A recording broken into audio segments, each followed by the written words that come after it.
bastidores ficam por aqui. Começamos a gravar. Hoje time completo. Começamos pelo nosso zagueiro, que não alivia em nenhuma dividida, Rodrigo Delosso. O nosso volante de qualidade, Cleveland Prats, que sempre ajuda a sair jogando. O nosso ponta de lança, que joga de cabeça erguida, chuta de fora da área, faz uns golaços, Marcelo Gutermann. E o Vitor Loyola, né? O atacante lépido e faceiro, que ataca em diagonal. Ó, um prazerzão. E eu, o Gandula, né? Bom, quando eu era mais mocinho, ainda me sacaneava dizendo, você é a bola. Mas como eu tenho uma autoestima legal, beleza, eu, o Gandula. Bom, galera, sempre bom a gente estar aqui. Estamos gravando aqui a nossa 44º encontro, quem diria.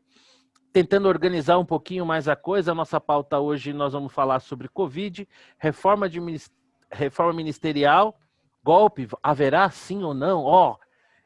Vamos falar sobre essa confusão, bateção de cabeça do orçamento e o último número do CAGED, que eu quero aí rapidamente a impressão dos nossos amigos economistas e, por fim, lá as nossas considerações finais e a dica. Eu vou começar passando a bola aqui para o Victor, que tem uma paciência de Jó, uma resiliência incrível, como eu falava antes da gente começar a gravar, e que tem prestado esse grande serviço aí acompanhando os números do Covid. E aí, Victor, para o alto e avante, que tristeza, hein? Para o alto e avante, a curva de óbitos segue subindo, sem aliviar na inclinação. Hoje a gente já está com 12,9, é um número de respeito já, entre aspas. Isso ele não dá sinais de que vai arrefecer. Vamos ver como é que vai ser essa semana. Tem duas boas notícias na frente de Covid. Uma notícia é que o número de casos estabilizou, 9 dias no mesmo patamar, mais ou menos, ou seja, casos novos pararam de subir. E com 9 dias já dá para dizer que isso é uma tendência. Tomara agora que comecem a cair. Eu, na verdade, estou mais ligado na informação de casos novos do que de óbitos nesse momento, porque óbitos vai subindo por um tempo e em algum momento começa a cair, mas será precedido certamente por uma queda em casos. Isso que eu estou de olho nos casos. Pararam de subir já é um bom sinal. Vamos ver se essa boa notícia se mantém. E a outra boa notícia, óbvia, é a aceleração aí do processo de vacinação, que hoje, na média móvel, nós estamos adicionando diariamente 0,27% da população, melhor indicador desde o começo do processo, dia 17 de janeiro, chegando aí alguns dias a bater quase 1 milhão de doses, né? Não tem sido todos os dias, mas já não é atípico chegar a 900, 800 mil doses no dia. Então, já temos 8,1% da população vacinada, ótima notícia. E mantido esse ritmo, a gente consegue vacinar 20% da população até o dia, se não me engano, 16 de maio e 70% até o dia 13 de novembro. Tá? Eu acho que manter o ritmo não é uma premissa, uma premissa conservadora. O ritmo deve aumentar. Então, existe, eu acho que uma possibilidade da gente conseguir, até o começo do mês que vem, considerando que estamos em abril, vacinar 20% da população com a primeira dose. E aí você imagina 30 dias depois para a segunda. Isso, teoricamente, deveria contribuir com uma queda bem acentuada no número de óbitos, aí esperar isso para o mês de junho, né? Novembro, provavelmente, vem antes também, nesse ritmo, a vacinação de 70% da população, que seria meio aproximadamente pela população adulta. Então, talvez dê para chegar antes que isso. Obviamente, precisa ter insumos, né? Mas, pelo menos, para os próximos 30 dias, temos insumos. Então, não deve faltar. E agora é isso. É esperar, não adianta fazer, não há muito o que fazer, né? Esperar os próximos dias, que abril vai ser um mês difícil, né?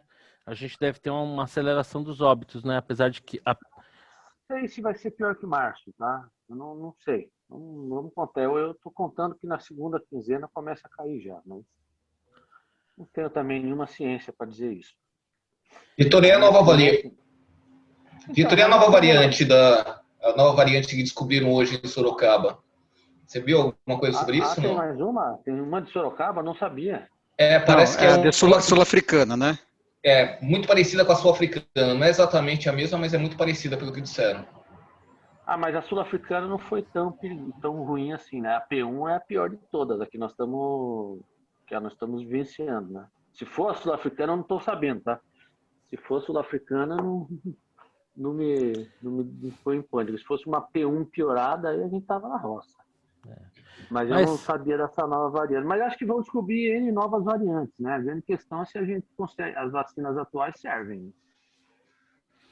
mas notícia ruim é que nem dívida, né? A gente nem precisa correr atrás, que logo, logo elas já estão aí na nossa porta, né? Então, vamos ver se semana que vem a gente já tem mais alguma informação aí sobre essa variante sorocabana. Meu Deus, que coisa, hein? O que mais que a gente precisa? Bom, eu passar a bola aqui. Nós tivemos. Agora, só um detalhe, tá? Deixa eu ver. Se eu fizer a conta na curva de Manaus, Manaus hoje é o segundo estado com menos votos, né? Então, assim, ele foi do apocalipse para o segundo. Só Pernambuco está melhor que Manaus, né? Que o Amazonas. Amazonas. Se você fizer a conta do Amazonas, entre o momento em que ele começou a subir, dia 4 de janeiro, até o momento que ele voltou para o patamar do dia 4 de janeiro, patamar de 5,5 óbitos por milhão, não é nem tão bom assim, mas esse processo de subida e descida levou 84 dias. Então, quando a gente começou a subir também ao redor de 5 óbitos por milhão, saindo daquele platô, isso foi no comecinho de fevereiro. Então, se tivermos o mesmo processo de subida e descida, sem dizer aonde é que vai ser o pico, que, pelo amor de Deus, não dá para chegar no pico do Amazonas, que aí seria muito horroroso, mas se a gente levar esses mesmos 85 dias, em meados de maio, no dia 14, a gente voltaria para o nível de 5 em queda, tá? Mas isso é uma conta matemática, pode não ser nada disso, mas acho que nessa hora você fica procurando curvas anteriores, parecidas, para tentar descobrir para onde é que vai parar isso, já que nós não temos sinal ainda de ter atingido o pico. Não, e é válido, né? Porque funciona pelo menos como uma referência. A gente não fica tão solto, né? Bom, para variar, seguindo a nossa tradição de colocar as bolas divididas para ele, né? O nosso comunista neoliberal, o Cleveland, nós acabamos de presenciar essa semana.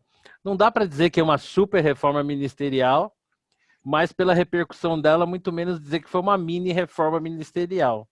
Mas o fato é que nós tivemos aí uma boa mexida no governo. Eu queria a sua impressão aí sobre essa mexida do Bolsonaro. Ele está se blindando pelo que vem pela frente, o Centrão está chegando. Só não fala se vai ter golpe ou não, que a gente discute isso mais para frente. Não, é impressionante, né? O nosso querido presidente, ele consegue criar uma crise por semana, do nada, né? Essa história da troca no Ministério da Defesa poderia ter sido feita de outra forma, né? Não precisava ser nesse ambiente, nesse clima. Ele tem todo o direito de botar quem ele quiser, onde ele quiser, desde que siga a lei. Problema nenhum com relação a isso. O meu ponto aqui qual o objetivo dele? Porque, por exemplo, me assusta uma mulher que saiu da comissão do orçamento, depois que saiu essa bagunça do orçamento, ela entra na Casa Civil, na Secretaria-Geral, para definir políticas públicas e tomar conta exatamente da relação com o Congresso. Então, uma pessoa que deveria ter mais cuidado com o orçamento vai parar dentro da Casa Civil. Então, eu não sei, a impressão que eu tenho é que o Bolsonaro não está percebendo o que está acontecendo ao redor dele. Ele vê inimigos imaginários para tudo quanto é lado, ele acha que ele precisa ter uma blindagem, ele está montando um governo dele que pode ser o próprio tiro no pé dele. Eu não sei, honestamente, cada dia menos eu entendo onde o presidente quer chegar, honestamente. Bom, ele já saiu jogando, eu quero saber o Victor. E aí, Victor, o que você achou dessa reforma? Eu também não achei nada de... Se não fosse pelo strike que ele fez nas Forças Armadas, eu ia achar completamente normal. Mas esse strike, né, 4 peças ao mesmo tempo, defesa mais as 3 forças, isso, embora seja dito por quem é quem é do meio, né, que nas Forças Armadas, quando você coloca um mais moderno, eles chamam de mais moderno quem é mais novo, para tomar um cargo mais sênior, né? No caso, um cargo de chefia, todos os mais velhos que estão acima do moderno, do mais moderno, eles meio que se demitem, são exonerados e entram meio que aposentados. Que Tipo isso leão é velho lá na savana africana? mais ou menos isso. Isso é uma prática comum. Então, um amigo meu disse que já teve casos, inclusive entre os 16 generais, são 16 generais de 4 estrelas, né? Que de repente sete caras foram, entre aspas, exonerados, né? Não, Aposentados, eles porque vão para reserva. Eles vão para reserva. vão Reformados, para né? reserva, é isso. São reformados, vão para reserva. Agora, ao fazer isso, o Bolsonaro conhece essas regras. Então, ele, de fato, promoveu um strike, né? Eu acho que nós nunca vamos saber exatamente o que há por trás disso, mas normal para mim não é essa parte aí com os meandros desse negócio das Forças Armadas, de apoio, aí se fala na mídia que eles não quiseram se manifestar politicamente, você não sabe direito o que é. Eu só acho muito anormal. Agora, tirando isso, eu acho que o ministro das Relações Exteriores não fará nenhuma falta, ele era péssimo, né? Acho que já foi tarde. E você tem ainda os ministros que são, entre aspas, mais ideológicos e cuja cadeira o Centrão estava pedindo. Acho que tem o da educação e tem o do meio ambiente, né? E esses dois o Bolsonaro preservou. O da educação não se ouve falar dele, mas também não se ouve muito falar do que a educação está O que é uma fazendo. certa vantagem nesse governo, né? Nesse caso, sim. Quando você não ouve falar do cara, é tipo aquele árbitro que ninguém Não sabe quem aparece, fez no né? jogo, é bom sinal. E tem o Salles, que é muito polêmico, né? E que há controvérsia sobre o seu desempenho, né? Eventualmente tem muita gente que atira pedra, mas, por outro lado, você tem as outras versões. Não sei até que ponto. Eu não tenho opinião formada sobre o Salles no quesito competência. Mas eu acho que, como falou o Cleiton, não. O ministério é dele, ele faz o que ele quiser. Eu só acho que fico com a pulga atrás da orelha em relação a esse strike, sabe? Nas Forças Armadas. Isso não é normal. Um da defesa dos três ao mesmo tempo. Não sei exatamente a motivação. Nós vamos talvez entender daqui a um tempo. Ô, Rodrigão, a sua formação é militar, né? Sim, senhor. Quer dizer 3 que, anos. quer dizer que você não é 3 anos, zagueiro por acaso, né?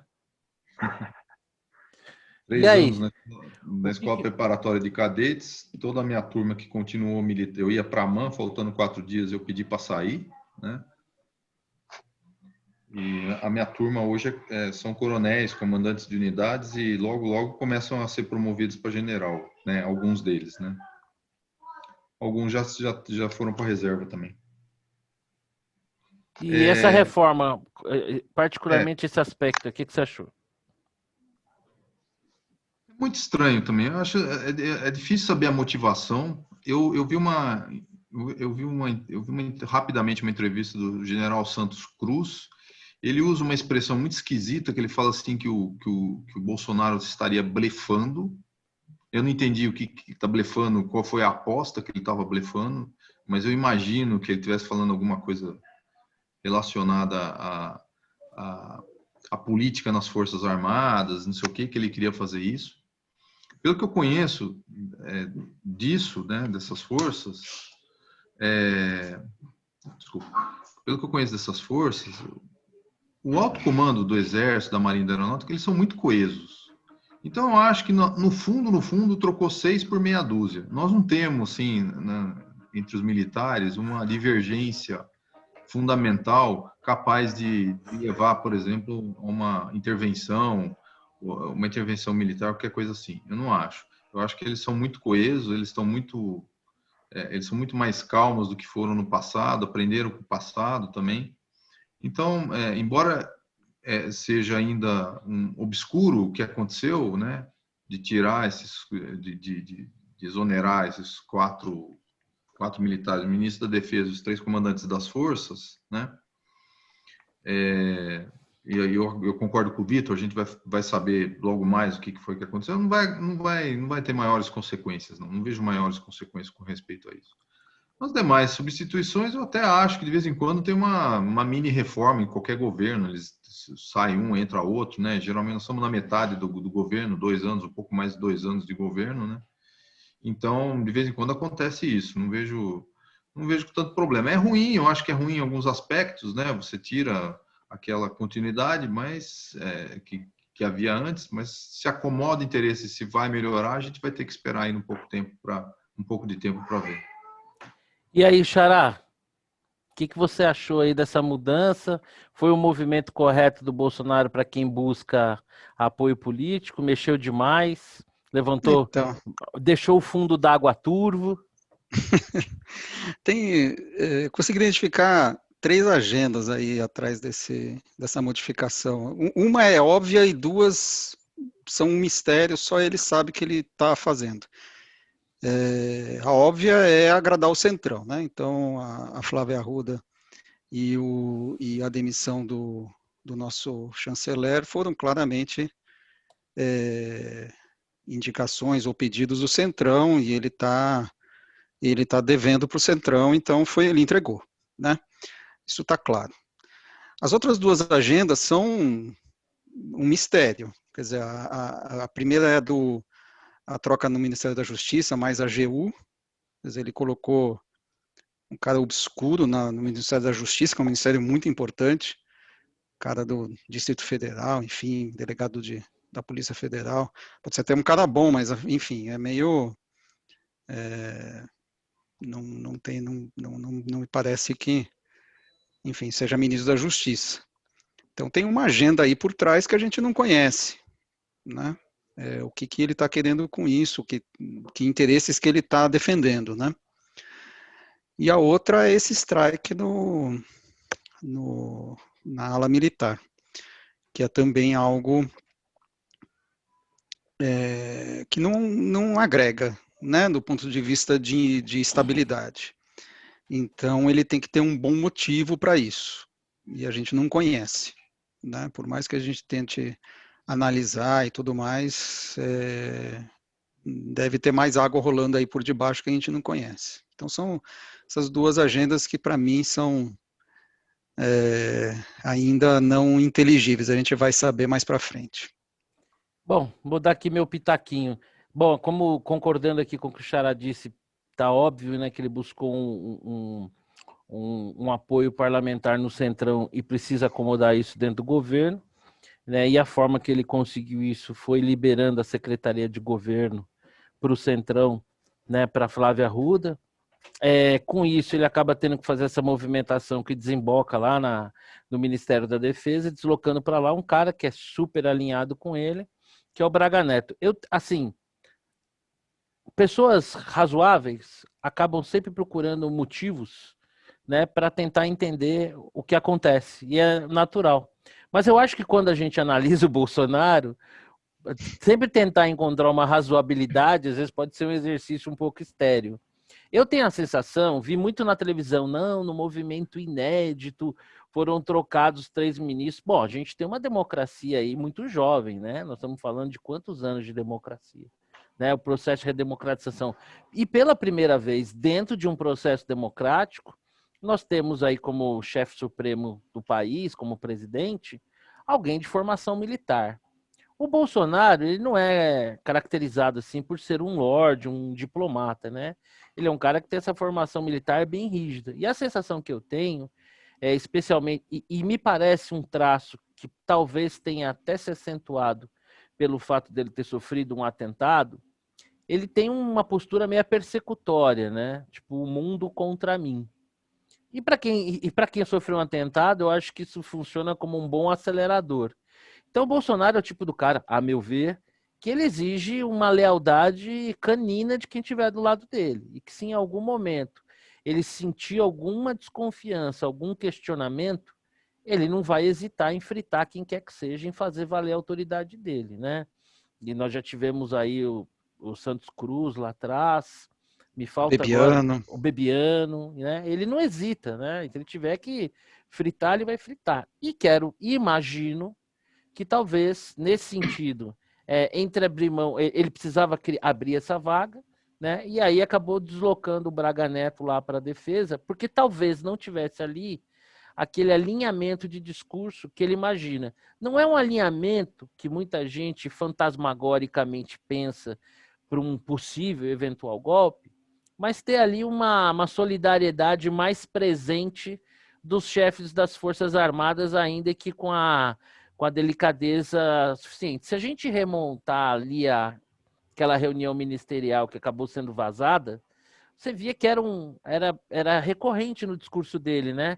Exigindo ali dos ministros que defendessem o seu governo e tal. Então, eu acho que é um pouco por aí.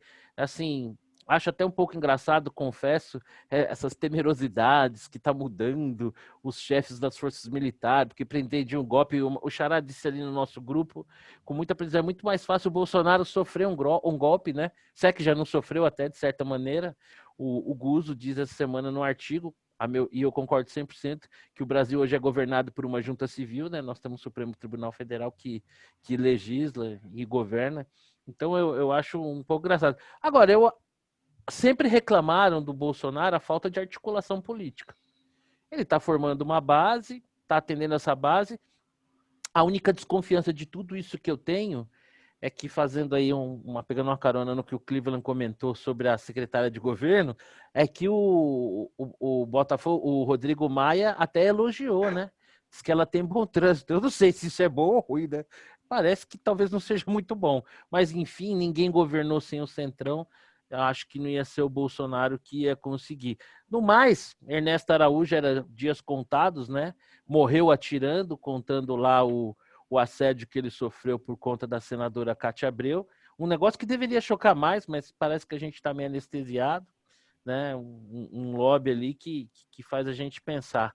Bom, aproveitando essa reforma ministerial, e agora eu vou fazer o sentido contrário, hoje até você fez um excelente texto lá sobre a revolução, finalmente chegamos à conclusão que pelo menos no começo foi uma revolução, né? De 31. Essa mudança 64. 64, 31 de março de 64. Meus pais se casaram no dia 4 de abril, 5 dias depois da Revolução. Por conta dessas mudanças que nós tivemos nas Forças Armadas, e talvez pela memória da época, se surgiu uma conversa, vai ter golpe, não vai ter golpe, é autogolpe. Bom, eu não sei se algum de vocês acha que a gente corre um risco desse, eu particularmente acho que não. Qual que é a sua impressão, Xará? Corremos o risco de um golpe de Estado em 2021? Acho que essas coisas não acontecem do nada, né? Essas coisas têm que ter um ambiente político, porque o golpe ele é sempre político, né? Ele não é militar. Os milicos são uma peça do tabuleiro. Sim. Ainda mais hoje, né? O ambiente é outro completamente. Então, enfim, de qualquer golpe, ele é político antes de mais nada. Então, você precisa ter um ambiente político. Eu diria que o ambiente político hoje está mais para o impeachment do que para um golpe, para um autogolpe, né? Quer dizer, olhando as forças que estão em volta do presidente da República, me parece hoje ambos igualmente distantes. Né? Ambos estão muito distantes. Acho que tanto o impeachment quanto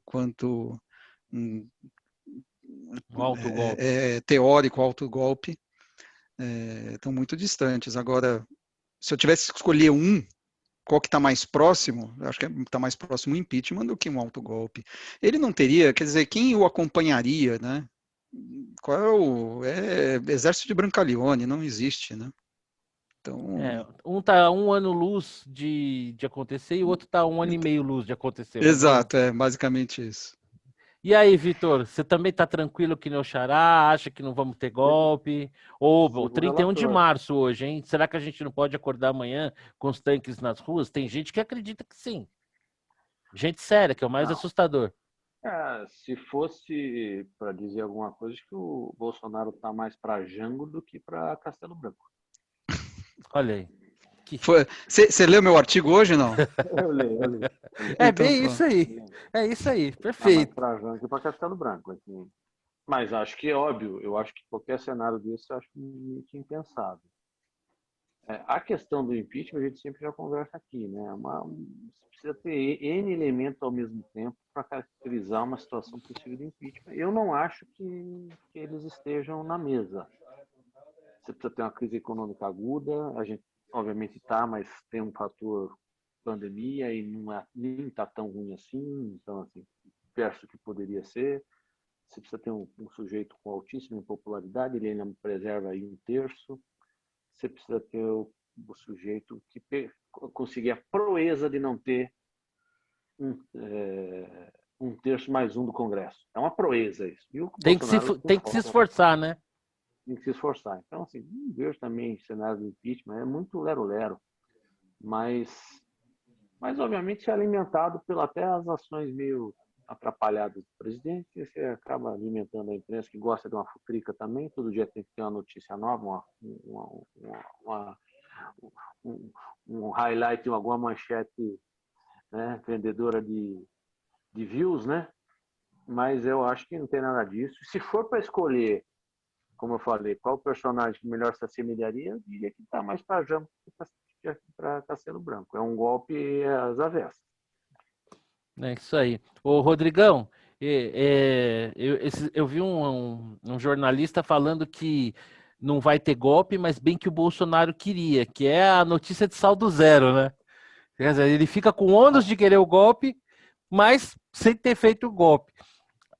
É bom, me parece brincadeira. Eu queria a sua impressão, assim, que eu quero poder dormir tranquilo. Eu estava muito preocupado que nessa noite a gente pudesse ter um golpe, mas eu estou me tranquilizando, porque afinal de contas o meu xará e o Vitor são pessoas que eu considero, as pessoas lúcidas, estão me tranquilizando um pouquinho mais. Eu queria saber a sua impressão. Agora que você falou que tem uma formação militar, eu não sei, talvez você já tenha por natureza aí um espírito meio revolucionário, golpista, mas enfim, vamos ver. Você acha que vai ter golpe, ô Rodrigão? Não, você sabe que o golpe que teve lá em 64 trouxe consequências bem graves para a nossa realidade, né? Que nós chegamos aqui por causa disso, né? E não estamos gostando. Eu acho que a responsabilidade está lá para trás, não está na minha geração, não. Mas, enfim, sendo mais objetivo... Era só uma brincadeira, eu concordo. Sendo mais objetivo, não, assim, não vai ter golpe. Assim, eu não vejo... honestamente, eu não vejo nenhuma medida efetiva que leve medida do Bolsonaro, que leve nessa direção.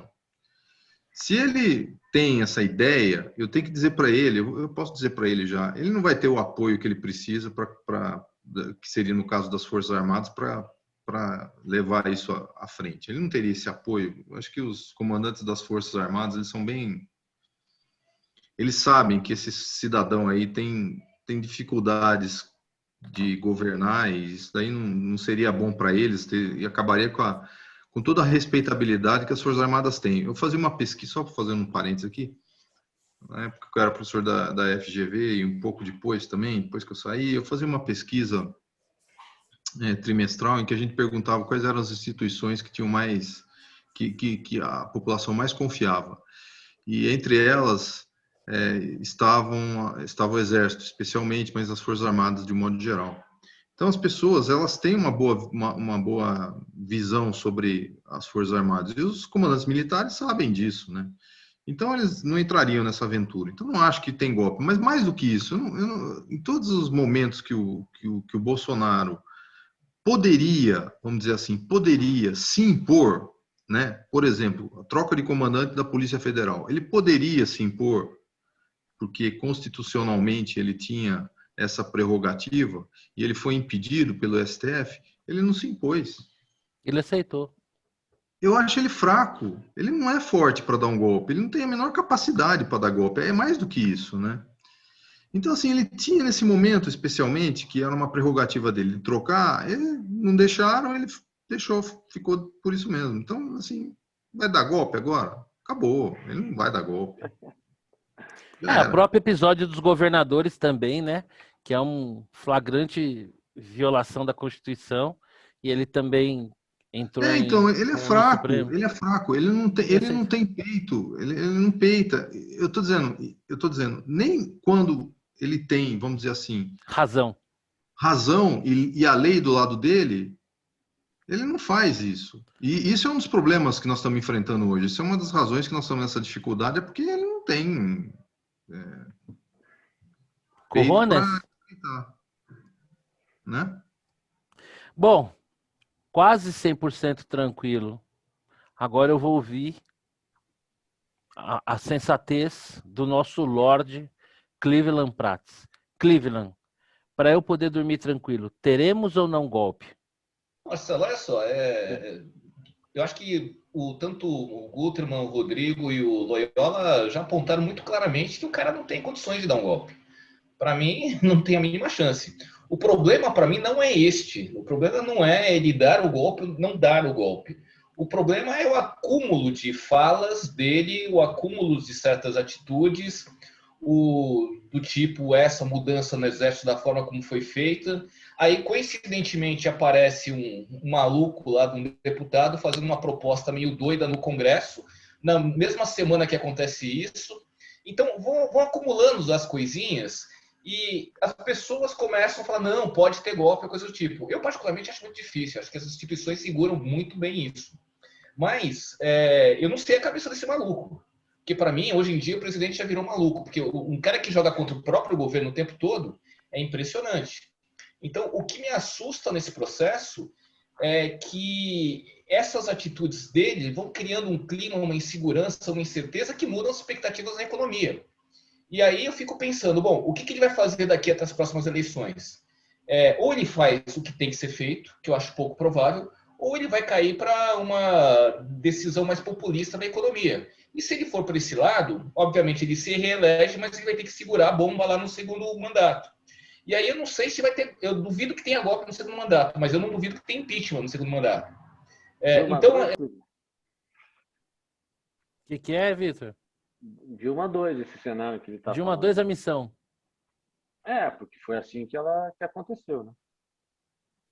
Se reelegeu ali a duras penas, depois teve impeachment. Não segurou a onda. É mais ou menos isso. Ou se ele não conseguir se reeleger, eu não sei se na cabeça de um sujeito desse não passa alguma tentativa de fazer alguma bobagem. Mas qualquer bobagem que ele tente fazer, ele não segura. Ele não segura. Eu não vejo a possibilidade de fato de ter um golpe. A questão não é ter o golpe. A questão é ele caminhar para algo próximo disso e gerar uma instabilidade da economia tão grande que a gente pague essa conta lá na frente. Então, para mim, a preocupação é essa. E não tem você não vê a possibilidade de um meio termo aí nessa história? Por exemplo, da gente criar algumas reformas que seguramente não serão as ideais e a economia se recuperar um pouquinho, só que seja depois que a gente sair dessa draga por conta da pandemia? Marcelo, para o buraco que a gente caminhou... Ou são esses dois extremos? Ou o Bolsonaro caminha para um populismo que pode redundar no impeachment, ou não temos nenhuma chance, assim... Dá um afago no meu coraçãozinho cheio de esperança. Eu vejo duas questões, Marcelo. A primeira é a vontade do Bolsonaro querer, de fato, fazer isso. Porque eu não estou convencido que ele queira. Tá? Então, a primeira coisa é essa. As reformas? Exatamente. As reformas da maneira como devem ser feitas. Reforma meia boca... Peraí, reforma da maneira como deve ser feita aí não pode ser no Brasil, né? Aqui a gente não faz nada como deve ser feito. Por que faremos reformas? Não, mas minimamente você tem que fazer uma reforma que você resolva o problema das nossas contas públicas. Não dá mais, Marcelo. A bomba está estourando a cada minuto. Isso está cada dia mais claro, sem sombra de dúvida, eu concordo plenamente. Então, e a segunda coisa ele teria apoio para fazer a reforma que precisa com o Centrão ao lado?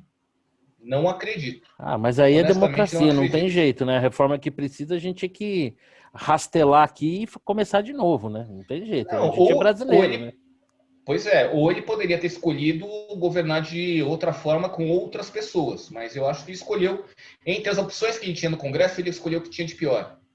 Então, se ele tivesse começado o governo de uma outra maneira, com outras pessoas, e mostrado o serviço logo de cara, eu acho que ele ganharia muito apoio e ele conseguiria, de certa maneira, atropelar as resistências mais fortes que se tem. Olha, vocês falam que o esperançoso sou eu, mas eu queria poder acreditar nesse cenário que você me descreveu. Sinceramente, deixa eu só creio. Complementar isso que o Cleveland falou. Diga aí. Quando o Temer estava esquentando os motores para assumir, enfim, o impeachment começou a ganhar momento. o MDB publicou um trabalho chamado para o Uma Ponte para o Futuro, né? Isso. Que foi a carta de apresentação. Olha, estamos preparados para assumir aqui o governo. E uma ponte você não constrói pela metade. Então não adianta você falar assim, não, putz, será que um pouco de reformas aqui já não resolve um problema? Acho que o Cleveland está falando é o seguinte, não adianta construir metade da ponte. Você não vai chegar a lugar nenhum, você vai cair no precipício. O Macri fez isso. A reforma da Previdência foi uma meia ponte? Não, a reforma da Previdência foi boa.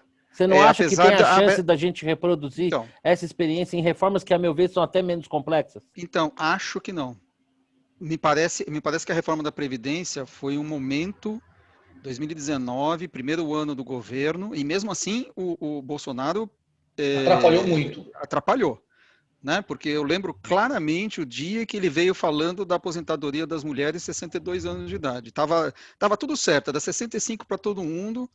Ele veio com uma frase que, pô, não tinha, quer dizer, ele colocou o problema na mesa sem ninguém ter perguntado, fora a questão dos militares. Então ele mais atrapalhou do que ajudou na minha visão. Agora, exatamente. 2019 era outro ano, pré-pandemia, não tinha esse desgaste todo que ele está hoje. Enfim, acho realmente assim desafiador, porque 2021 está perdido, né?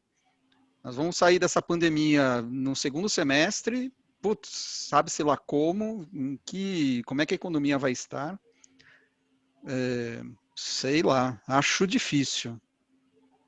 Eu não sei, eu tenho uma sensação que a dificuldade do momento pode exatamente impor as mudanças que a gente precisa. Eu acho que num cenário que não tivesse tão complexo como o que a gente vive agora, talvez as reformas tivessem até um apelo menor.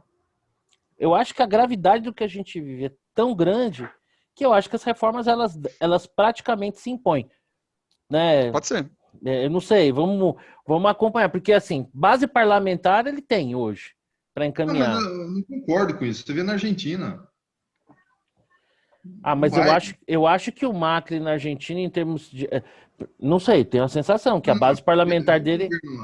Tá tudo indo de mal a pior. Que reforma vai se impor lá? Marcelo, a base parlamentar foi que fez essa maravilha desse orçamento, que criou mais uma fricção. Vamos falar disso. Aliás, eu quero a sua opinião em particular. Bom, a gente.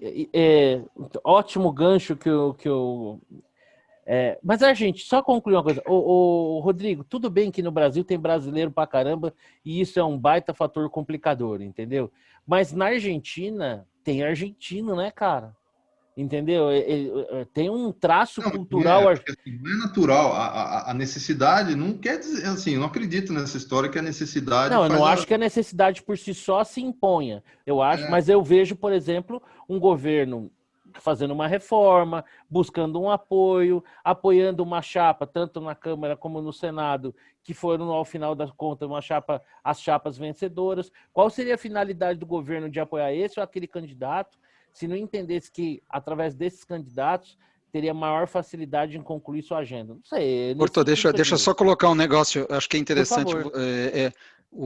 Tem um artigo hoje, ou ontem, acho que é hoje, não, ontem, do Roberto Padovani, no Valor Econômico, em que ele coloca uma coisa bem interessante, porque tem essa ideia, né? Não, putz, o governo, o Congresso se movimentam na base da crise, né?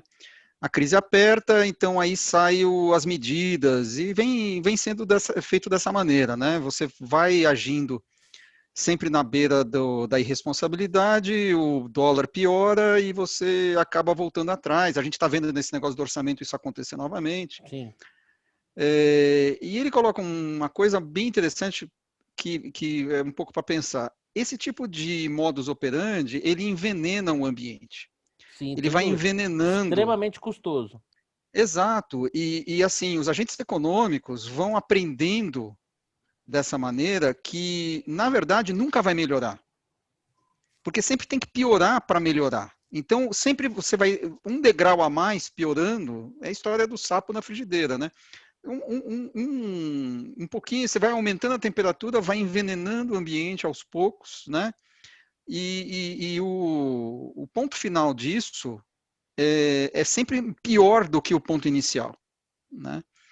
Então, assim, ou o governo de fato assume a liderança, e eu acho isso muito difícil, estou com o Cleveland, assume a liderança do processo de maneira muito clara, ou ele vai continuar a reboque dos desejos fisiológicos do seu apoio parlamentar, e que sempre trabalha no limite da irresponsabilidade. Quem tem que ter responsabilidade, quem tem que bater o bumbo da responsabilidade é o governo. Os congressistas vão ter sempre olhando as suas necessidades paroquiais, não existe isso do Congresso trabalhar, né? Então, enfim, é por isso que, por mais que, não, legal, putz, o dólar vai chegar a 8, aí o pessoal vai fazer a reforma administrativa. Legal, eu não gostaria de ver esse cenário. Verdade, né? Nem eu. Não queria, não acho que é o caso de esperar uma parada cardíaca para ir para o hospital, né? Exato. Mais prudente a gente um pouco antes. Deixa eu contar a história aqui para vocês. Eu tenho um amigo, meu, Sandro, professor de squash, personal trainer. Hoje ele tá bonito, né? Ele enricou, né? Deu um tapa na lata e tal. Tinha umas portinhas meio abertas aqui, deu uma fechadinha na porta. Hoje ele passa. Mas o Sandro é um amigo meu, fenômeno, porque ele andou com 6 meses de idade. Porque ele era tão feio, que ninguém pegava ele no colo. Então, ou ele andava e se virava, ou ele morria de fome. E eu tô sentindo isso mais ou menos com o orçamento. Tem uma bateção de cabeça aí, quando o filho é feio, não tem pai, né?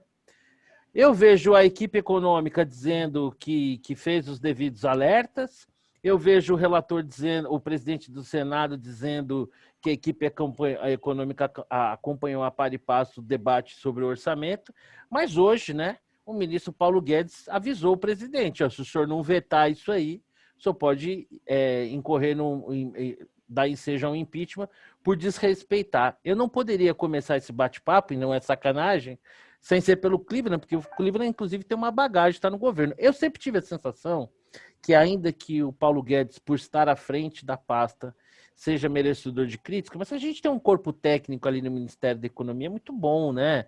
Marcelo Guaranis, o próprio Alfredo Salcida. Me diga uma coisa, o Cleveland, quem que é o pai dessa criança feia aí? Marcelo, olha, honestamente, eu fiquei tentando entender o que aconteceu, tá? E aí eu me lembro de meu tempo de governo de Ministério da Fazenda. Como é que as coisas funcionavam? Quando tinha a época de discutir orçamento, parava-se dentro do Ministério da Fazenda e você alocava algumas pessoas para ficarem o tempo todo no Congresso. A assessoria parlamentar do Ministério da Fazenda estava no Congresso, a Casa Civil estava no Congresso. Todo mundo ficava lá e ficava de olho até o último momento para ver o que ia sair. Porque a probabilidade de sair bobagem de lá é imensa, é enorme. Imagina, então, o normal... orçamento e senador e deputado cuidando de orçamento vai ter problema? Nunca. Pois é. Pois é. Então, o normal é você ter os cachorrinhos lá o tempo todo para ficar mordendo e qualquer problema já liga lá para o presidente para tentar agilizar e parar esse negócio. Como isso saiu, isso me assusta, porque isso mostra uma incompetência do Ministério da Fazenda, não sei de quem exatamente, incompetência da Casa Civil, uma maluquice que foi construída. Você tem 3 regras básicas, né? Tem teto do gasto, 95% de despesa obrigatória sobre o teto do gasto e o déficit primário. A gente está nem falando de superávit, a gente está falando de déficit primário. Então, com certeza, o teto de gastos vai bater. As outras 2 regras também devem ser descumpridas. Então, como é que ninguém viu isso? É muito óbvio. Não, mas será que não viu? Se o próprio ministro da Economia está orientando o presidente a vetar, será que o relator, fazendo o papel daqui do advogado do diabo, tá? Será que o relator, de alguma forma, não peitou a orientação do Ministério da Economia? Não esticou a corda? A gente não vai saber, porque cada um xinga de um lado. Tá? Virou assim, como você disse. Ninguém Filho é o pai feio, dessa criança ninguém é agora. pai, né? Que nem meu coitado, ninguém é pai meu dessa amigo criança. Lá. Andou com 6 meses, tadinho. Não, eu vou até dar um spoiler. Eu escrevi um artigo que vai sair amanhã, tá? Sobre esse assunto do orçamento. Eu fui estudar o orçamento, fui abrir um monte de coisa lá. Cara, é surreal o que tem lá dentro. É absurdo. E pior, a gente está falando de um relator que não tem o mínimo conhecimento de orçamento. A gente está falando de uma presidente da comissão de orçamento que participou desse processo, porque ela é a líder desse processo, e que essa mulher vai cair amanhã dentro da Casa Civil para cuidar de política pública e do orçamento. É inacreditável isso. Então, quando o Marcelo Gutermann fala, olha, o governo tem que tomar frente desse processo, o que o Bolsonaro está fazendo é exatamente o contrário. Está botando alguém que deveria defender o interesse público, o orçamento público, para negociar com outras partes, sendo que é uma pessoa muito ligada ao presidente, ao PL e assim por diante. Então, é mais uma razão que eu vejo para não acreditar que as coisas vão caminhar. Se bobear, o Bolsonaro ainda vai ter que responder por crime de responsabilidade fiscal se não tiver ninguém em cima dessa mulher lá. Porque, primeiro, ela não entende, segundo, ela tem interesse. Olha, eu tomei um susto que quando você falou se bobear, eu pensei que você ia completar. Se bobear, a gente bimba. Ô, Victor, me diz uma coisa. O nosso amigo Cleveland sempre é bastante cético, né? E a opinião dele tem que ser levada muito em consideração. Afinal de contas, ele tem uma baita de uma bagagem, mas não é uma posição confortável a do presidente da República ter que fazer um veto, né? Que é a orientação que ele está tendo. Será que realmente só a equipe econômica é responsável aí por essa barbeiragem ou tentaram dar uma peitada no governo? Acho que um pouco dos dois, né? Um pouco dos dois. Acho que certamente tem tem algum tipo de negligência ou comida de mosca da equipe econômica, mas isso também não dá para imaginar que houve ingenuidade de quem mandou, né? Vai que o cara morde a isca. Eu acho que ali é briga de raposa, né? Mas, veja só, nós estamos a 1 ano e meio do final do mandato, né? E óbvio que tivemos aí no meio do caminho uma pandemia que vai durar 1 ano e meio. Vamos considerar que de março a junho a gente está meio está meio engessado. O Bolsonaro teve o azar, que isso é um azar, né? De estar no governo durante a pandemia, que fatalmente afetou todo mundo. E você vê, a gente falou um pouco da reforma da Previdência, que foi super consistente, etc. O saving da reforma da Previdência já foi consumido pelo auxílio emergencial. Inclusive o saving político, né? Então, assim, mas não é culpa de ninguém, né? Não foi azar. Tem gente que tem azar, tem gente que tem sorte. Tem gente que pegou o governo, surfou a onda das commodities da China. Sorte. Tem gente que pegou o governo, pegou uma pandemia global, a pior crise sanitária e econômica desde a Segunda Guerra. Azar. Então, assim, falta 1 ano e meio só. Sinceramente, não sei se dá para esperar muito, mesmo porque, assim, logo nós estaremos em junho, julho, e vai ser aquela coisa de tocar a bola no meio campo, vamos ver se vai dar, se a gente faz a ponte para 2022 e ver se dá sorte de, né? Vai ser o cara que assumir 2022 vai assumir um abacaxi sem proporções. Aí, assim, o Gutermann, o Rodrigo e o Cleveland podem descrever o abacaxi bem melhor que eu.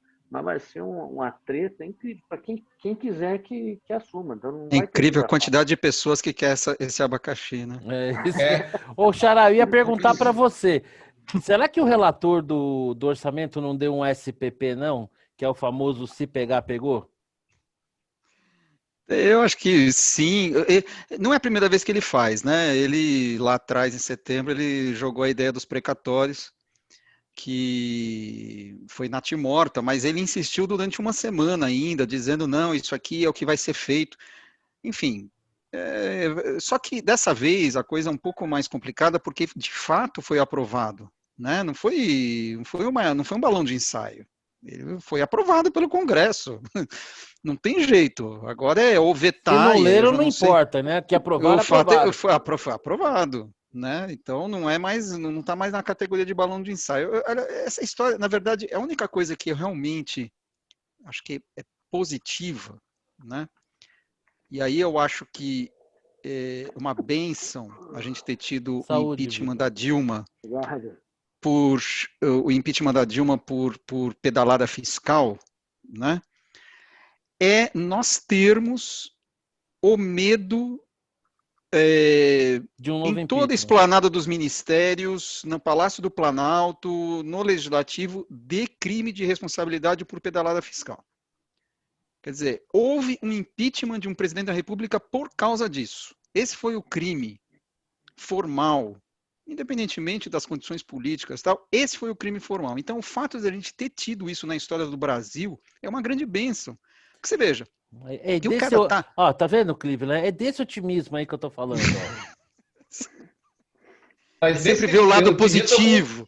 É isso Mas esse aí. lado positivo eu comungo também. Eu acho que foi Isso aí. ótimo. Esse Né? impeachment Porque da Dilma o fato foi sentido. é assim, isso, por exemplo, não aconteceu na Argentina. Né? A gente não teve isso na Argentina. Mas no Brasil a gente teve. Então, isso é uma benção. É dizer assim, olha, você não pode, desculpa a expressão mijar fora do pinico, porque já aconteceu de depormos um presidente por causa disso. E mais, os funcionários do Ministério da Fazenda têm os seus CPFs na física, sob risco, se eles assinarem qualquer coisa. Então não é brincadeira, né? Por isso, é assim, quando a gente fala, putz, a gente meio que brinca, né? As instituições brasileiras, tal, tudo, né? Não, isso funciona, isso está funcionando. Está funcionando. Quer dizer, o cara brincou de fazer orçamento mandrake. Dançou. Houve uma reação. E nós estamos falando aí de quanto? 40 bi? Vamos combinar 31, que 40 né? bi para o 31 bi, eu acho que enfim. que eles têm que Né, sei lá, acertar, o né? montante, 31,9. É isso aí. o montante não é. O Não estamos aqui relevante. discutindo o montante. Até porque nós estamos falando Né? de um orçamento, acho que de 1,5 trilhão, mais ou menos, né? Pois é, o problema é que a gente está ali na bica do limite do limite. Do limite do teto de gastos, né? Esse que é o problema. Por isso que acaba fazendo diferença. Mas o fato é que não é muito dinheiro para um orçamento como o brasileiro. Mas é conceitual. Sim. É você fala assim, putz, essas despesas obrigatórias, elas existem. Não adianta você varrer para debaixo do tapete, você vai ter que pagar depois. Então, isso é pedalada, né? Então, o fato de você ter esse exemplo, é um muro de contenção importante. E eu acho que isso está funcionando. Essa é a minha mensagem positiva para você. Marcelo, posso só fazer uma complementação? Carinho aqui nesse coração que ainda insiste em bater. Diga, Cleveland. Só uma complementação. Vocês entenderem o tamanho do imbróglio que a gente criou. Você subestimou despesas obrigatórias e agora não é simplesmente você cancelar as despesas que foram alocadas para as emendas dos deputados. Você não pode simplesmente transferir de um lugar para outro. Você tem que criar leis, você tem que rediscutir, depende do tipo de emenda, se é individual ou não. Então você criou um imbróglio tão grande que, sob o ponto de vista legal, não dá para resolver facilmente. Por isso que o Guedes está falando, vamos mandar, vamos vetar e vamos rediscutir isso. Porque é um imbróglio muito grande, não é simples, não é trivial. Porque o presidente ele pode fazer tanto um veto parcial como um veto total. Ao fazer um veto total, ele abriria um espaço que não é o cenário ideal para se rediscutir. Ô, Rodrigão, deixa eu te perguntar um negócio. Da onde a gente menos espera, às vezes vem um sopro, né? Um alívio aí, o meu xará fez um carinho aqui na minha cabeça. Vai, filho, acredita um pouquinho mais, respira fundo, a gente chega lá. E me diga uma coisa, eu queria saber a sua impressão. Vamos conseguir encontrar uma solução para esse orçamento? Hoje teve uma reunião e já haviam sido cortados lá, acho que 10 bi em emendas, mas ainda tinha uma continha aí de 21, 22 bi, que a princípio não é tão relevante pelo tamanho do orçamento, mas tem esse aspecto que o Xará colocou. Como sairemos dessa? Eu acho que vai ter que ter veto para sair disso e rediscutir. Quer dizer, eu imagino que esse seja, vamos dizer assim, o caminho mais rápido e racional para a gente voltar a discutir esse orçamento e fazer direito. O aspecto que eu queria levantar é o desleixo, né? Isso não deveria ter acontecido. O Cleveland bem falou. Como é que isso aconteceu? Como é que deixaram isso acontecer? Por que não tinha ninguém lá no Congresso, do Ministério da Economia, fiscalizando o que estava acontecendo e levantando as bandeiras e dando os alertas para que não chegássemos na situação que nós estamos, né? Então, o que eu imagino? Imagino assim, isso daí, eu concordo com o Guterman sobre a questão da pedalada, que isso impediu um presidente. Isso é uma questão que as pessoas, que o governo deve estar preocupado. E eu imagino que quando chegar lá o orçamento para ser aprovar, para ser sancionado, vai ter os vetos. Provavelmente um veto suficiente para que tenha que discutir tudo de novo, né? Senão, como é que vai fazer? Não tem solução para isso, né? Tem que discutir tudo de novo, eu acho. Bom, vamos ver se os economistas enxergam nesse número algo de bom. Os economistas e o nosso analista aqui, né? E até mesmo, vou me incluir aqui juntamente com o Victor, vamos falar aqui do CAGED. Saiu aí um número que, pelo menos pelas manchetes, parece ser positivo, especialmente se a gente considera o momento, né? Geração de 400 mil postos de trabalho.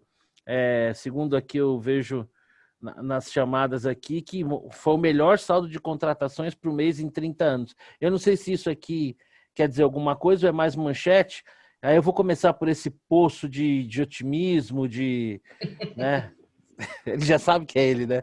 Ô Cleveland, 400 mil empregos, cara, isso aí não é para comemorar ou é? Vamos lá, vai. Já que você falou que eu sou o cavaleiro do apocalipse, Ah. deixa eu só fazer uma observação.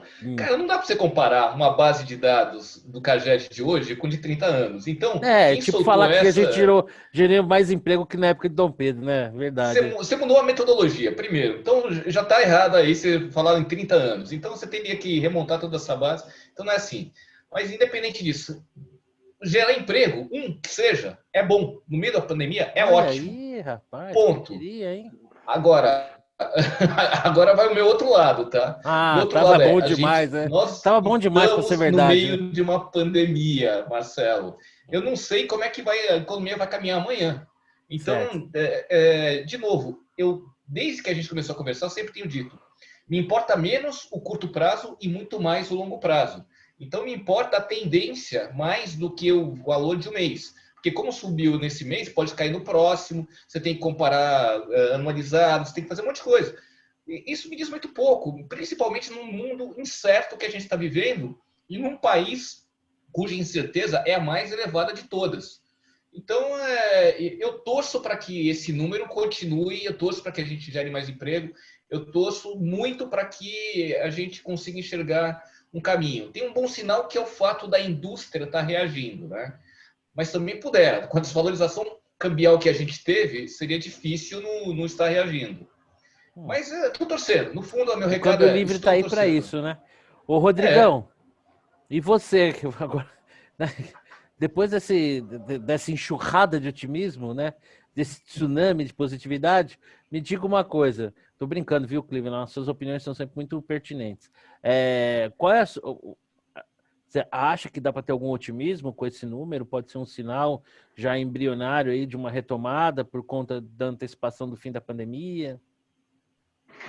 Não, eu acho que a gente pode voltar a ter mais desemprego. Eu acho que pode ser negativo esse número nos próximos meses, né? Não sei, eu não entendo muito desse assunto, para ser bem honesto, para começar, mas assim, eu olho a atividade econômica. Quando você vai promovendo lockdowns, mesmo que sejam temporários, você gera insegurança nos proprietários, né? Nos vendedores e tudo. Não sei se esse número pode ser comemorado se não se repetir nos próximos meses. Eu acho que tem que observar mais para ver o que acontece. O que eu tenho observado, assim, é muita gente em dificuldades. Muita gente em dificuldades. Então, os comerciantes, né, especialmente aqueles que têm que fechar seus estabelecimentos nesses momentos, eles estão bem no limite. Então, quando você faz um lockdown, mesmo que seja de 15 dias, alguma coisa assim, mesmo que seja, o limite chegou. Então, não sei se vai ter mais desemprego daqui para frente. Então, é difícil dizer. Acho que a notícia é boa, óbvio, né? Você criou empregos.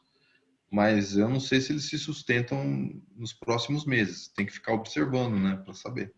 Ô, Vitor, você é uma pessoa que tem no seu círculo de amizades, até por conta da sua atividade empresarial, pessoas aí que são empreendedoras. Como é que você vê esse número dessa geração de empregos por esse aspecto?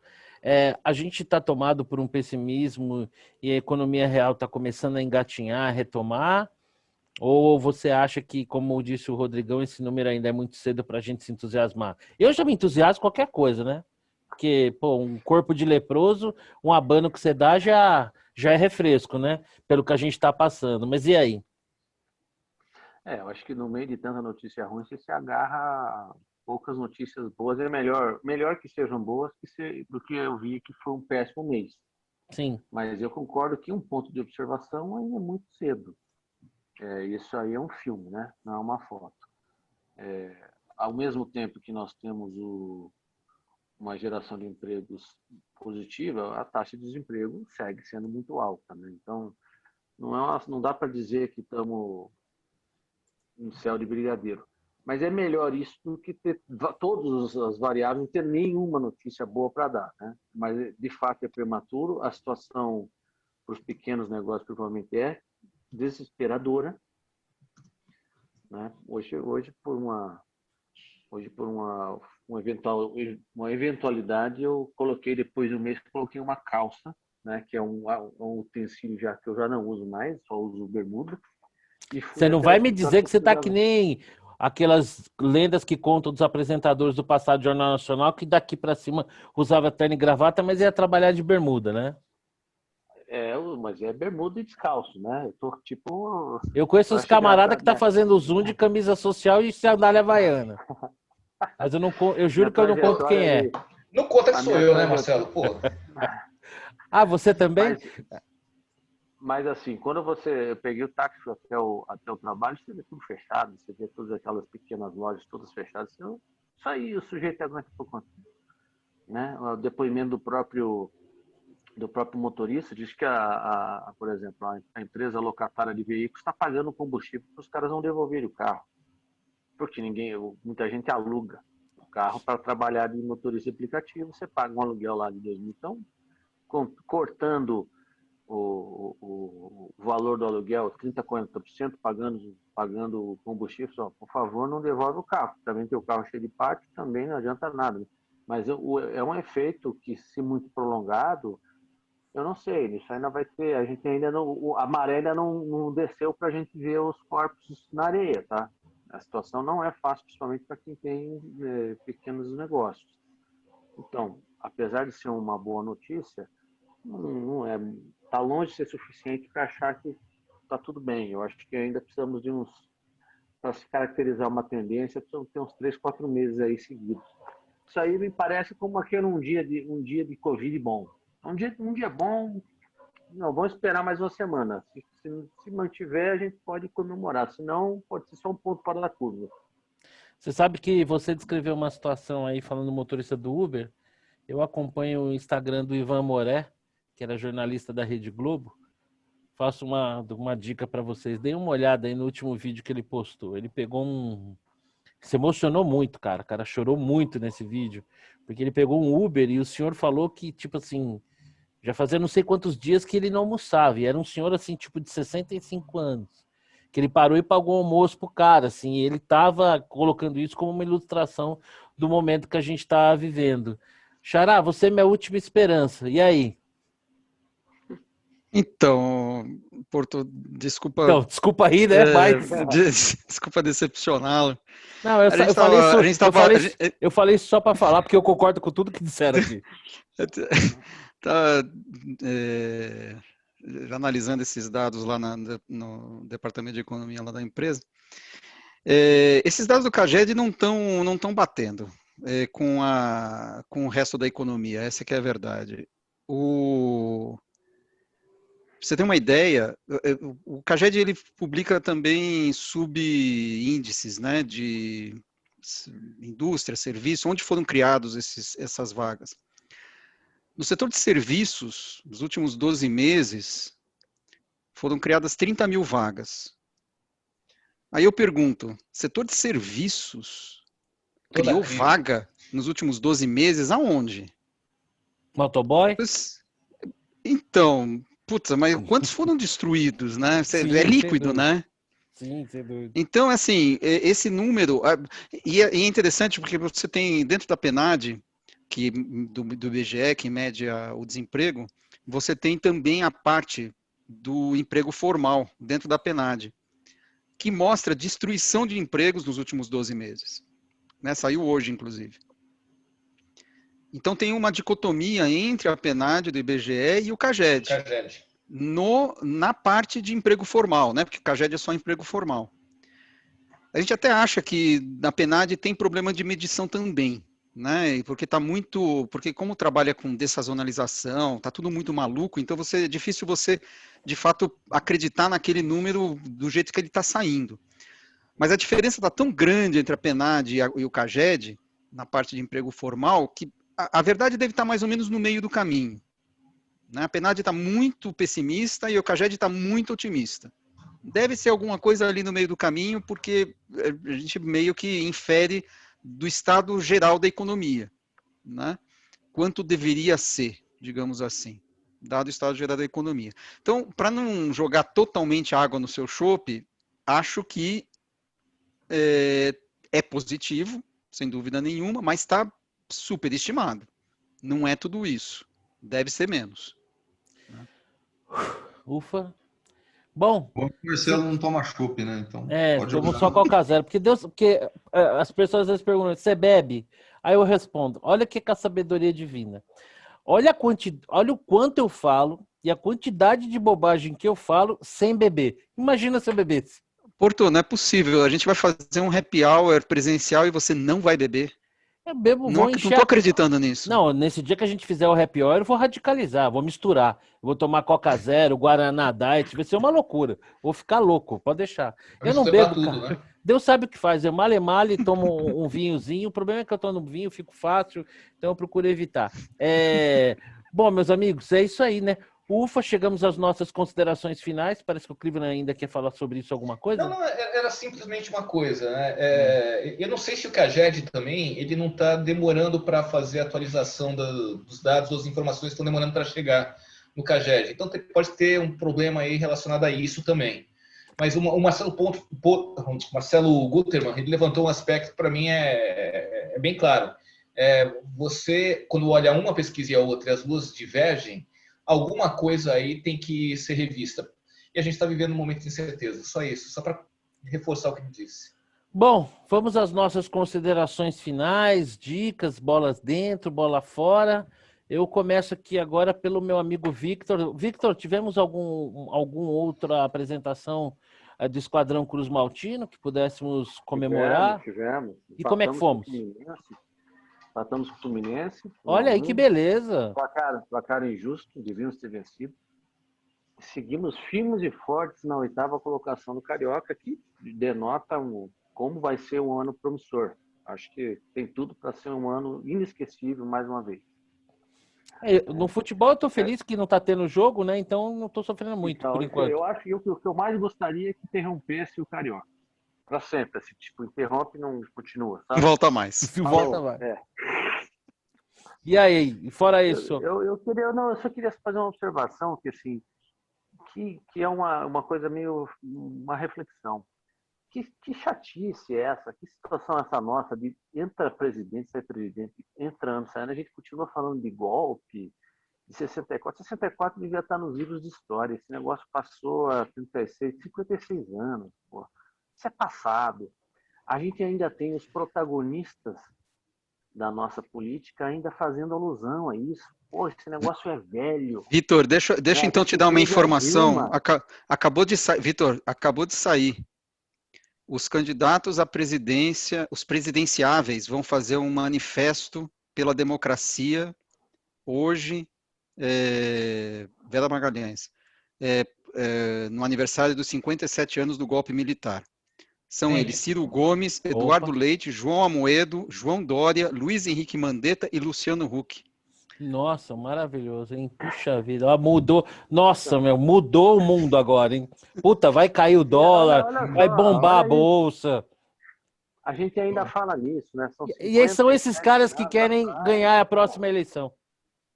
Gente, é surreal essa discussão. Pô, assim, quando é que nós vamos começar a ter protagonistas que tratem isso como um evento histórico lá atrás? Chega, né? E a gente continua falando, entra governo e sai governo, desde o primeiro dia a gente continua falando de impeachment, né, do governo. Eu tenho duas opiniões sobre isso aí, Victor. É um saco.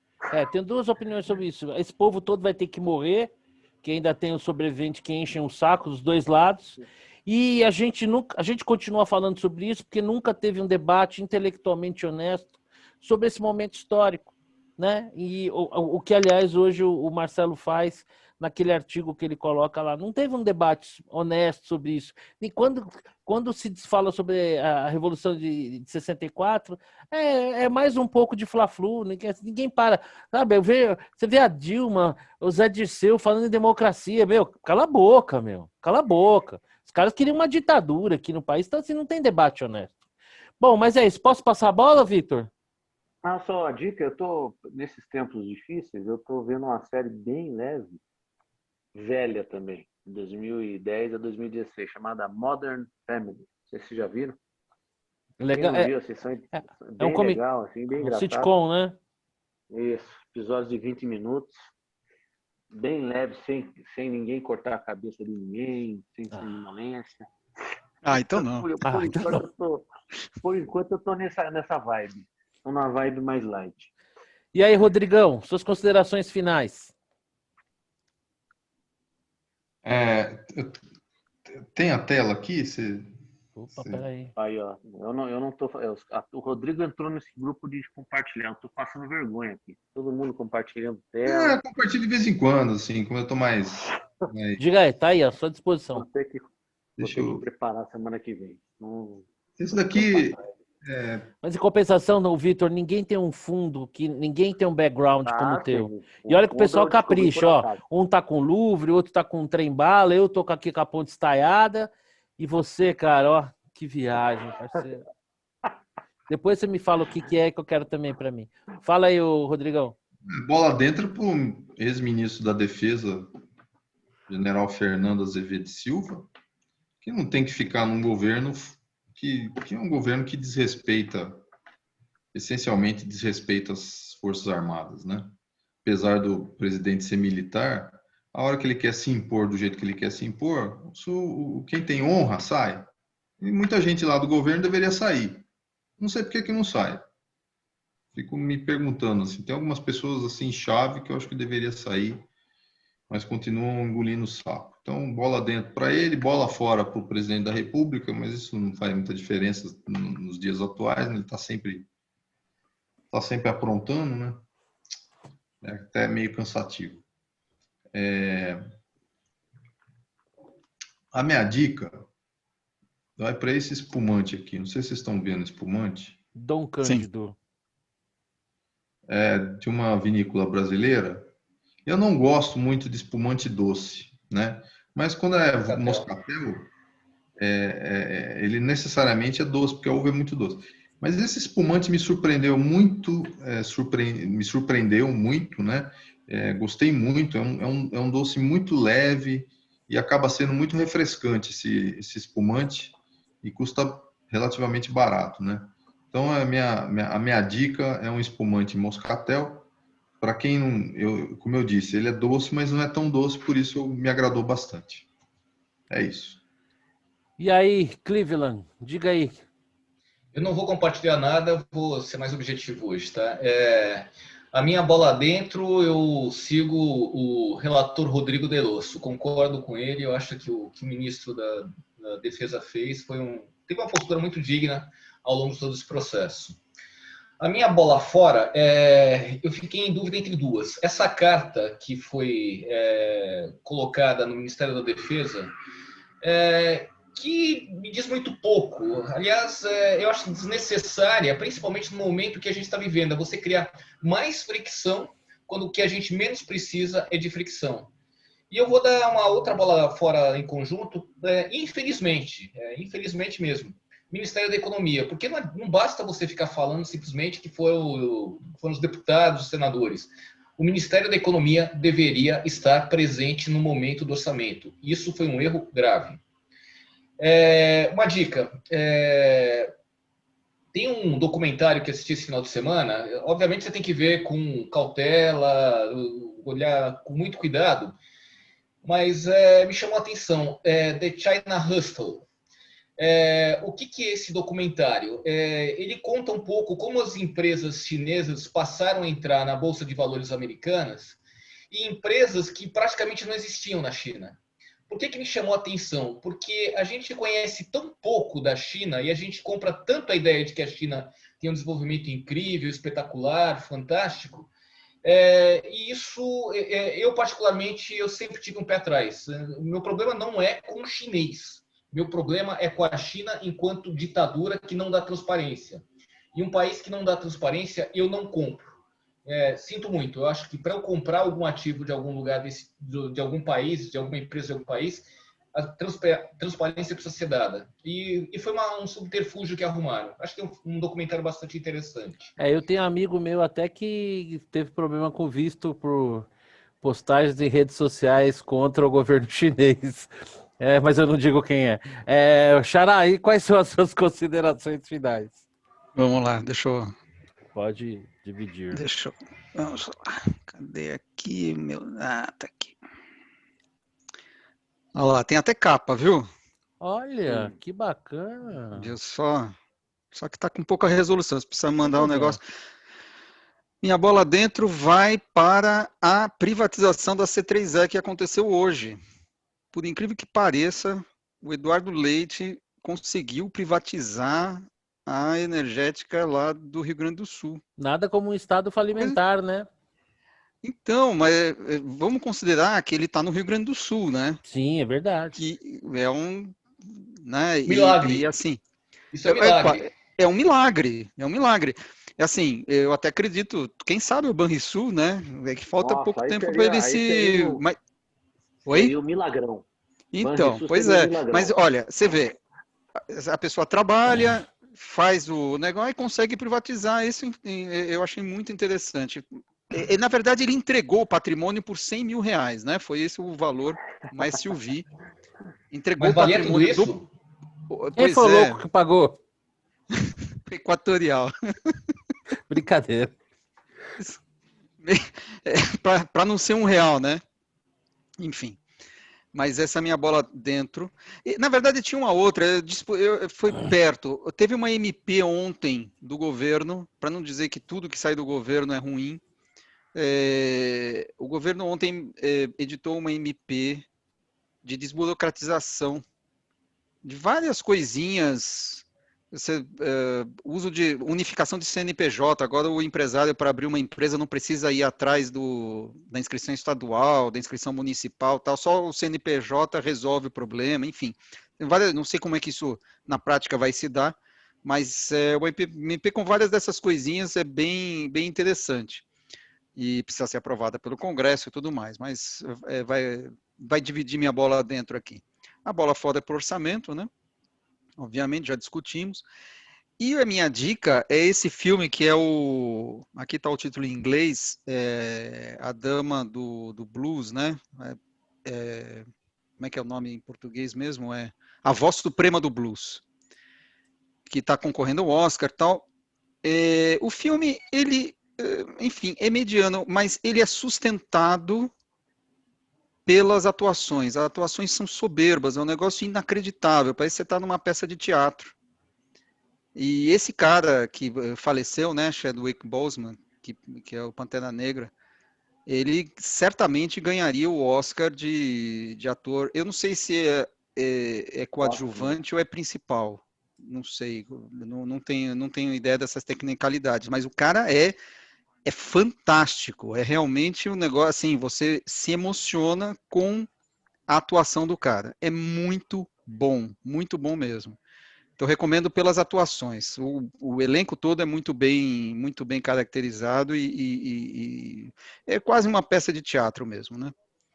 É isso.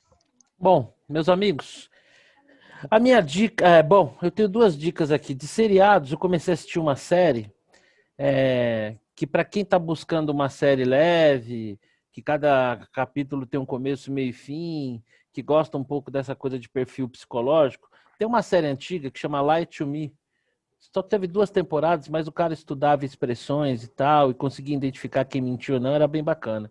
E tem uma nova série agora na plataforma Prime, Amazon, que a série chama-se Bull. Um cara que ele é especialista em estudar os jurados, é uma coisa que permeia ali o mundo do direito, e ele consegue traçar perfis psicológicos, cada capítulo tem uma historinha, eu acho que vale muito a pena.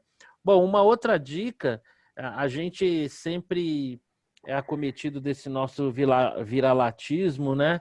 Uma outra dica é o texto da nossa amiga Ana Paula, no site Papo de Boteco, que ela deu um Oscar lá da burocracia para o governo alemão lá, que estão batendo cabeça. A gente aqui, para baixo da linha do Equador, em solo tupiniquim, sempre vemos as nações mais desenvolvidas como uma referência, e existem relatos deploráveis quanto a alguns idosos que, inclusive, poderiam ter sido vacinados e que, por conta dessa máquina toda burocrática alemã, deixaram de ser. Eu até compartilhei no meu Facebook, algumas pessoas comentaram lá, corroborando o testemunho da Ana, então acho que vale a pena ler isso aí. Bom, a minha bola dentro vai para essa aceleração da vacinação, estamos longe do ideal, mas na sexta-feira passada batemos ali a marca de 1 milhão. Hoje, pelo menos, a última atualização fala em alguma coisa próximo de 700 mil, mas essa média ascendente deve acelerar. E a minha bola fora, parece que o Vitor estava prevendo, é para todo o espectro político, né, que ainda usa a Revolução de 64 como pano de fundo. Então, isso vai desde o presidente da República ao Lula, passando por todos os demais. É impressionante, né? Em 1979, nós aprovamos lá a lei da anistia, que era uma tentativa de seguir em frente, e parece que a gente fica nesse rame-rame, nesse lenga-lenga, e não consegue escapar.